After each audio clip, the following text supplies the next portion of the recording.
এখানে বাম দিকে হলিডের লিস্ট আছে এবং তারপরে ওই হলিডেগুলা কি কি বার সে বারগুলো এখানে আছে।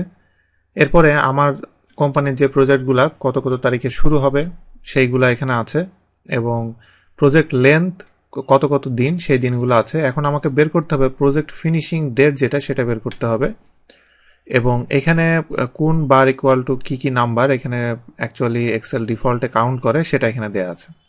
এখন আপনাদেরকে দেখাবো যে ওয়ার্ক ডে ফাংশন যেটা, এই ফাংশনটা কীভাবে কাজ করবেন সেটা।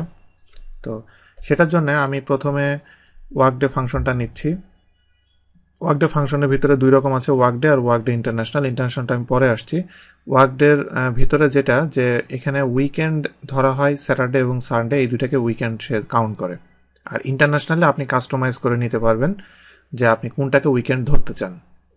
এখানে আমি ট্যাব দেওয়ার পরে এখানে স্টার্টিং ডেট দিব কমা প্রজেক্ট লেন্থ, মানে এখানে ডে বলছে প্রজেক্ট লেন্থ দেওয়ার পর আমি যখন এন্টার দেব তাহলে এখানে দেখেন যে আমার 60 ডে কাউন্ট করবে, প্রজেক্ট স্টার্টিং ডেটের সাথে 60 ডে কাউন্ট করবে এবং উইকেন্ড সে স্যাটারডে সানডে বাদ দিবে। দেওয়ার পরে এখানে যে ডেটটা পাওয়া গিয়েছে সেটা হলো 25 ফেব্রুয়ারি। এখন আমি যদি এটাকে আরেকটু আমি বাড়িয়ে নিলাম, বাড়িয়ে নেওয়ার পর এখানে আমি কমা দেব। কমা দেওয়ার পর এখানে দেখেন আরেকটা অপশন আছে হলিডে। এই হলিডের লিস্টটা আমি যদি অ্যাড করে দিই, কারণ আমি শুধু উইকেন্ড অ্যাড আছে এখানে, আমি হলিডের লিস্টটা এখানে আমি অ্যাড করে দিচ্ছি। দেওয়ার পরে এন্টার দিলে এখানে দেখেন একদিন বেড়ে গিয়েছে, কারণ সে এখানে একটা হলিডে কাউন্ট করেছে। তো একটা হলিডে কাউন্ট করার কারণ হলো বাম দিকে দেখেন যে এই হলিডেগুলোর ভিতরে এই দুইটাই শুধু পড়ছে এই রেঞ্জের ভিতরে, এই প্রজেক্ট লেন্থের ভিতরে। এখানে ফ্রাইডে এবং স্যাটারডে দুইটা হলিডে আছে, কিন্তু সে স্যাটারডেকে সে কাউন্ট করে নাই, কারণ স্যাটারডে এবং উইকেন্ডের যে স্যাটারডে সানডে এটার ভিতরে ওভারল্যাপ হয়ে যাওয়ার কারণে সে স্যাটারডেকে সে কাউন্ট করে নাই, বাট সে ফ্রাইডেকে হলিডে হিসেবে কাউন্ট করছে।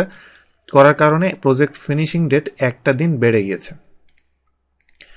এখন আমি যে ওয়ার্ক ডে ইন্টারন্যাশনাল যেটা সেটা আমি আপনাদেরকে দেখাচ্ছি। এখানে আমি প্রজেক্ট স্টার্টিং ডে কমা ডেজ কমা এখানে আমাকে উইকেন্ড আমাদের দেশে যেহেতু ফ্রাইডে স্যাটারডে এখানে উইকেন্ড হয়ে থাকে, তো আমি এখানে 7 নিব, নিয়ে কমা। এখন আমি হলিডে লিস্ট এখানে দিব। হলিডে লিস্ট এখানে থেকে নেওয়ার পরে এখানে দেখেন যে এখানে যে লেন্থটা আছে প্রজেক্ট লেন্থ, সেই প্রজেক্ট লেন্থে এখানে আমি হলিডে আমি যদি অ্যাড নাও করতাম তাহলেও এখানে যদি আমি অ্যাড না করি তাহলে দেখেন এখানে কি হয়। এখানে 25 ফেব্রুয়ারি দেখাচ্ছে এবং আমি এখানে হলিডে অ্যাড করার পরেও এখানে 25 দেখাবে। কোনো হলিডে সে কাউন্ট করছে না এখানে।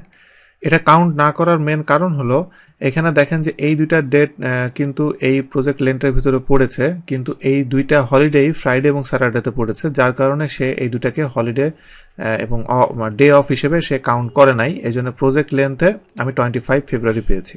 তো এভাবে আপনি প্রজেক্টের এরকম ডেটের ক্ষেত্রে বা বিভিন্ন ফিউচার ডেটের ক্ষেত্রে এইভাবে আপনি আপনার ইচ্ছা মতো কাস্টমাইজ করে এভাবে আপনি ডেট আপনি বের করতে পারবেন।